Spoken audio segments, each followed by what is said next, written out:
7 साल की सीमा को घुटना दर्द होने पर डॉक्टर को दिखाया गया एवं उसके माँ बाप तब हैरान रह गए जब उसे आर्थराइटिस से ग्रस्त बताया गया।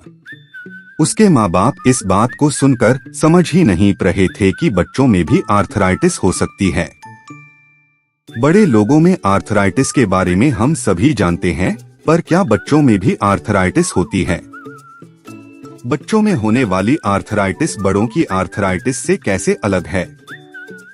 क्या दोनों का उपचार एक जैसा है या अलग अलग है? तो आइए हम आज समझते हैं कि बच्चों में होने वाली आर्थराइटिस क्या होती है। जोड़ों में आर्टिकुलर कार्टिलेज नाम की एक परत होती है।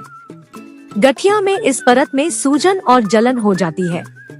अत्यधिक उत्तेजना के कारण द्रव बनने लगता है, जिससे जोड़ों में दर्द, सूजन, आकार में बड़े, कठोर, चलने में कठिन और छूने पर गर्म हो सकते हैं।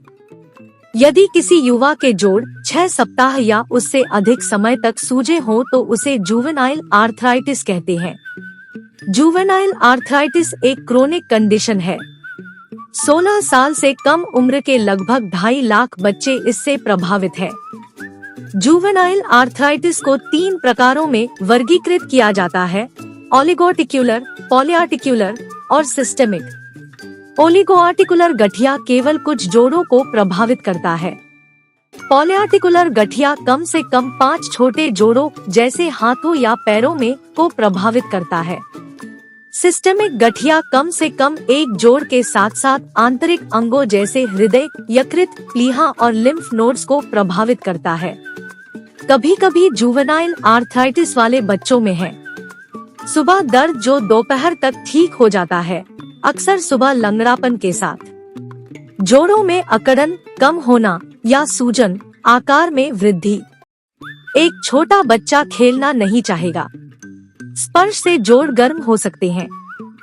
मांसपेशियों और जोड़ों के आसपास के अन्य कोमल ऊतकों में कमजोरी। विकास की समस्याएं जहां जोड़ बहुत तेजी से, बहुत धीमी गति से या असमान रूप से बढ़ते हैं। आंखों की समस्याएं जिन्हें इरिडोसाइक्लाइटिस, आंख के रंगीन हिस्से की सूजन या यूवाइटिस, आंख की मध्य परत की सूजन कहा जाता है। कभी कभी लक्षण कुछ समय के लिए दूर हो जाते हैं और गठिया से छूटा माना जाता है। लक्षणों में यह सुधार थोड़े समय के लिए या लंबे समय तक चलने वाला हो सकता है। JRA एक ऑटो इम्यून डिसऑर्डर है, जिसका अर्थ है कि शरीर गलती से अपनी कुछ कोशिकाओं और ऊतकों को विदेशी के रूप में पहचान लेता है। प्रतिरक्षा प्रणाली, जो आमतौर पर हानिकारक विदेशी पदार्थों जैसे बैक्टीरिया या वायरस से लड़ने में मदद करती है, स्वस्थ कोशिकाओं और ऊतकों पर हमला करना शुरू कर देती है। शोधकर्ताओं को अभी भी ठीक से पता नहीं है कि JRA विकसित करने वाले बच्चों में प्रतिरक्षा प्रणाली क्यों खराब हो जाती है। हालांकि उन्हें संदेह है कि यह 2 चरणीय प्रक्रिया है।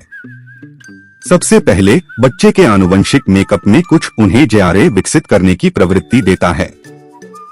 फिर एक पर्यावरणीय कारक जैसे कि वायरस JRA के विकास को गति प्रदान करता है। एक्सरे जोड़ों के आसपास की चोटों या असामान्यताओं को देखने के लिए हड्डियों की छवियां प्रदान करते हैं। संयुक्त सूजन की पहचान करने के लिए अल्ट्रासाउंड का आदेश दिया जा सकता है। संयुक्त सूजन या सूजन के लक्षण देखने के लिए MRI का आदेश दिया जा सकता है। निदान करने में मदद करने के लिए या समान लक्षण पैदा करने वाली अन्य स्थितियों से इनकार करने के लिए रक्त या जोड़ों के तरल पदार्थ पर परीक्षण किए जा सकते हैं। आंखों की सूजन देखने के लिए आपके बच्चे को एक नेत्र चिकित्सक, नेत्र रोग विशेषज्ञ को भी देखने की आवश्यकता हो सकती है। यदि गठिया का निदान किया जाता है, तो स्थायी नेत्र क्षति को रोकने के लिए नेत्र चिकित्सक के साथ नियमित नेत्र परीक्षण आवश्यक हो सकता है। जुवेनाइल आर्थराइटिस का इलाज आमतौर पर एक पीडियाट्रिक रूमेटोलॉजिस्ट द्वारा किया जाता है, एक डॉक्टर जो गठिया से पीड़ित बच्चों की मदद करने में माहिर होता है। उपचार सूजन को कम करने, जोड़ों की गति बनाए रखने और दर्द को दूर करने के लिए डिजाइन किया गया है। इसमें non steroidal anti inflammatory drugs, NSAIDs जैसे इबुप्रोफेन या नेप्रोक्सन जैसी दवाएं शामिल हो सकती हैं। कभी कभी किशोर गठिया की प्रगति को धीमा या रोकने के लिए रोग संशोधित एंटीरूमेटिक दवाओं की आवश्यकता होती है। जैविक एजेंट एक नए प्रकार की दवा है जो गठिया की प्रगति को धीमा या रोक भी सकती है। ये आमतौर पर केवल विशेष परिस्थितियों में दिए जाते हैं। कॉर्टिकोस्टेरॉइड्स का उपयोग गंभीर लक्षणों को कम करने के लिए किया जा सकता है, लेकिन संभावित दुष्प्रभावों के कारण इसका उपयोग शायद ही कभी किया जाता है। व्यायाम और शारीरिक उपचार मांसपेशियों की टोन और गति की संयुक्त सीमा को बनाए रखने में मदद करते हैं। व्यायाम को आराम के साथ संतुलित करना महत्वपूर्ण है। जब बच्चा अच्छा महसूस कर रहा होता है तो वह खेल और शारीरिक गतिविधियों में पूरी तरह से भाग ले सकता है।